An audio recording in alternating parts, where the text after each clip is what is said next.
A group of researchers from all over the world are closely examining the long-term effects that spaceflight has on the human mind and body. There are two Canadian experts involved in the research project, and they are both from our own University of Lethbridge. Joining us today to tell us more about this is Dr. Gerlinde Metz. She is a professor with the University of Lethbridge's Canadian Centre for Behavioral Neuroscience. Dr. Metz, it's great to have you with us. Welcome back to Bridge City News. Thank you so much, Naveen. I'm glad to be here. Well, great to have you back on our show again. And it must be exciting to be working with a team of experts from all around the world. Can you just share a little bit more about what this research will be trying to accomplish? So we're very excited that we're part of this very significant project because it is NASA's largest ever research effort with human subjects, with astronauts. And so they're actually attempting to integrate an immense amount of data all together into one cohesive database to make better sense of health for astronauts. And this project is directed by Dr. Afshin Beheshti, who is a professor and director of the Space Biomedicine Institute at the University of Pittsburgh. And he has a long record of working with NASA. And on the team are also Tony Montina, who is the NMR and MRI facility director here at the University of Lethbridge. So we're very excited to be a part of this large research effort. So you're talking about the University of Pittsburgh, you're talking about NASA. How did all this come together, and why the University of Lethbridge? Actually, we already had established collaboration with NASA for a number of years. We have helped them to investigate molecules in the body, in blood and urine that we obtained from space, from the astronauts who lived on the International Space Station for a prolonged mission. And so these projects have been going very well. And we were invited to continue this collaboration and actually expand with additional numbers of samples. And so here now we have access to this very significant amount of data so that we can integrate our data with their database that involves multiple levels of biological regulations that are linked to spaceflight. And this is a really exciting project and very important also as a learning experience, not only for space flight, because we are going into becoming a more of a spacefaring civilization these days, but really we're also learning important lessons for life on Earth as well. So what is your role in particular going to be focusing on? So our project will focus on molecular chemistry. We will actually investigate small molecules called metabolites in urine and blood of astronauts. So they're giving us samples from before they went to space, during the space station stay in the mission, and then after they returned back to Earth.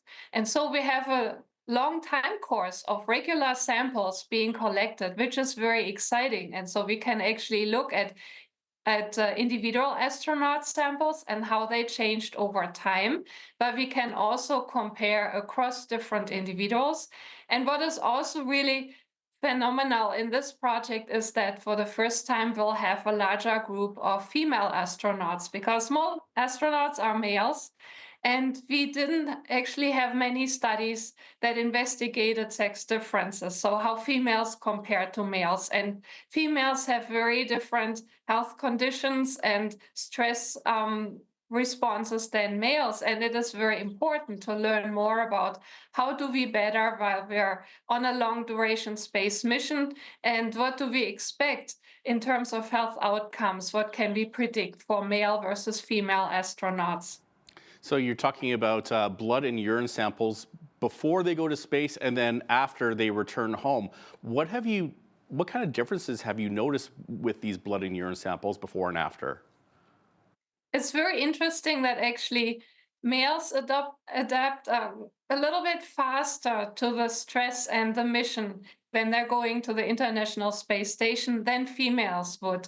And we need to take this into account in what kind of markers we're looking for.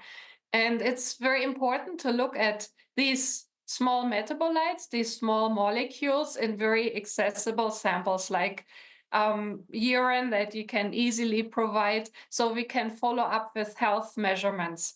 And this is important when we go to space, because space is a very, very harsh environment. These astronauts are going through extreme levels of stress, not only psychologically, but also physiologically and physically.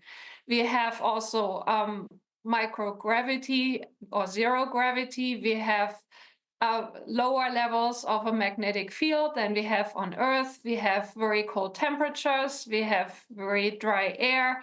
We also have various levels of radiation. This is a very harsh environment that astronauts enter into, and there are all kinds of health complications that they might be at risk. And so we want to better understand, with looking at these molecules, what risks are they to be expected, but also how can we produce countermeasures and treatments for them to prevent these adverse health outcomes for them.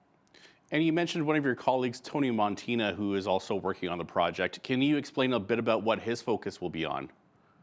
So my colleague Tony Montina, he's the director of the NMR facility. We're using what we call nuclear magnetic resonance spectroscopy. That is a mouthful, but what we're doing is we study small molecules.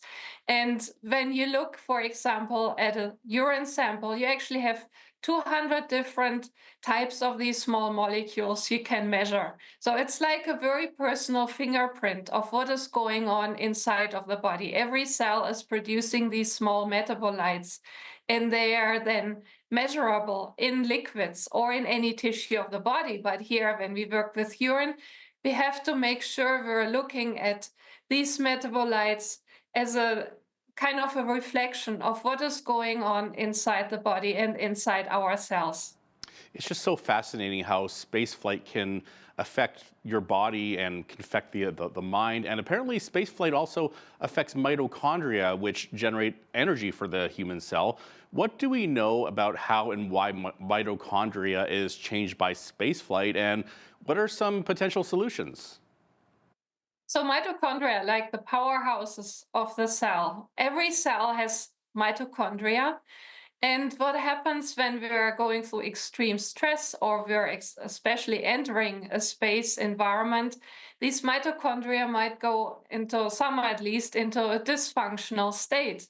This is such an extreme impact on the body to go to space with all the different stresses going on, that mitochondria might be disrupted in their normal function. So they actually produce less energy than what we would like to see and what the body would need. Because every cell has mitochondria, and because organs are made out of cells, cells can actually lead to diseases in various organs through mitochondrial disruption. So this is something that is a very important learning experience, because what we're seeing also in aging on Earth often is that mitochondria become dysfunctional. So we actually learn a great deal about aging on Earth. So what can we do about it? That's an important question. And we have actually developed on Earth, through many clinical studies, various drug treatments that can improve mitochondrial function. Now that we know, that's actually based on Dr. Afshin Beheshti's work, that mitochondria are dysfunctional in space. We can use and test some of these therapies that we have available, and maybe even dietary countermeasures could be effective. So, for example, think of antioxidants that reduce the amount of cellular stress that would protect mitochondria in their function. There are many other ways of how drugs could affect and boost mitochondrial function. And so these need to be tested now that we have realized that there is an issue. We can now hopefully help astronauts stay healthier for longer in space. And I'm told that astronauts have a higher risk of cancer. And you had mentioned earlier that there's a lot of radiation up in space, so that might be behind it. But what else would be behind it other than radiation? And will your research be exploring this area as well? So cancer, indeed, like you say, is a very important risk factor that we need to take into account for space flight. And we have low levels of radiation. We also have ionizing, very strong resources of radiation, such as solar flares produced when the sun is very active and it's going through cycles where it's more or less active. And when it's highly active, this is more putting a higher risk on the body. Also, we have cosmic radiation that is always there, and we have ionizing radiation when particles meet the Earth's magnetic field. So we have various sources of radiation that can potentially cause cancer. So that is a significant risk factor. We are also worried about that, for example, for pilots who actually go into higher levels of in our atmosphere, and they also experience potentially higher levels of radiation by flying. So we need to learn about these health risks. What this radiation can actually do is induce DNA damage. So that's the genetic code in our cells, and that can actually trigger some cancerous risk factors that lead to tumor growth in the body. And we have to learn about these risks and also how to prevent them, potentially through drugs or dietary countermeasures. And what about eye disorders from spaceflight? What is it that affects the eyes negatively? Yeah, there are actually various risk factors again when we go to outer space.